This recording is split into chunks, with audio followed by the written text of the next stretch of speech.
মসজিদ খুব সুন্দরভাবে পরিষ্কার করতে হবে। ঠাস করে পড়ে গেলাম, মাজা কাপড় মনে হয় সবই ভাঙছে।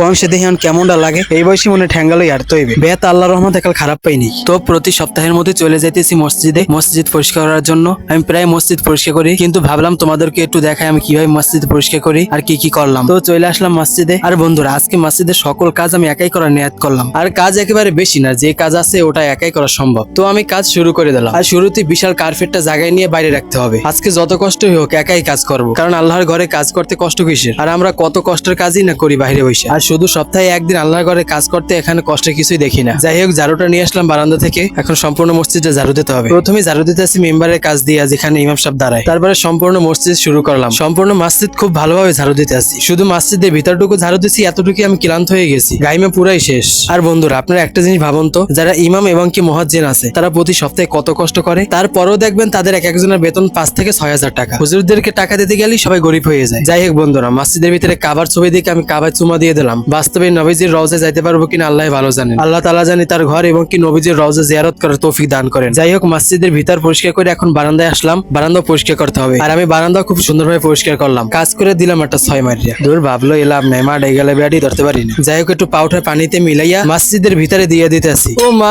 কি হলো, আমার মাজা কোমর সবই শেষ। বড় একটা বোয়াল মাছ ধরলাম। এই মাছটা বাহিরে বাইরে ধরলে আমার মান সম্মান সবাই প্লাস্টিক হয়ে যাইতে। যাই হোক, খুব সুন্দরভাবে মসজিদটা ঝাড়ু দেওয়ার পরে এখন ভালোভাবে মুছতে হবে, জানি কোনো ময়লা না থাকে। আর বন্ধুরা, মসজিদের ভিতরে কাজ শেষ, এখন চলে আসলাম ওযুখানায়। আর ওযুখানাটাও খুব সুন্দরভাবে আমি পরিষ্কার করতে আছি, কারণ এটা আল্লাহর ঘর, কোনো ফাঁকি টাকি দেওয়া চলবে না। যাই হোক, এখানে কাজও শেষ করলাম। আর ইমাম সাহেব যেখানে বসে ওই জায়গাটা এখন গুছাইতে হবে, তাই আমি কাপড়টা নিয়ে মেম্বারের উপরে লাইসে দিলাম। আর আমার সাথে সাথে এখানে ইমাম সাহেব একটু আমার হেল্প করছে। যাই হোক বন্ধুরা, আজকে মসজিদের কাজ খুব সুন্দরভাবে করার চেষ্টা করছি, আর জানি না কেমন হয়েছে। আর সত্যি কথা বলতে কাজ করতে খুব কষ্ট হয়েছে, আমার ক্লান্ত হয়ে গেছি। আমার ইমাম সাহেব হেল্প করছে তারপরেও। আর এরকম করে তো ইমাম সাহেব প্রতি সপ্তাহে খুব কষ্ট করে, তারপরেও তাদের বেতন হয় 5 থেকে 6,000 টাকা। কি বলবো, আমরা নির্লজ্জ বাঙালি। যাই হোক বন্ধুরা, আজকে আমার ভিডিওটা ছিল এতটুকুই। আর ভিডিওটা তোমাদের কাছে কেমন লাগছে অবশ্যই বলবা। আর সকলেই তোমরা ভালো থাকো আর আমার সাথে থাকো। সো আসসালামু আলাইকুম।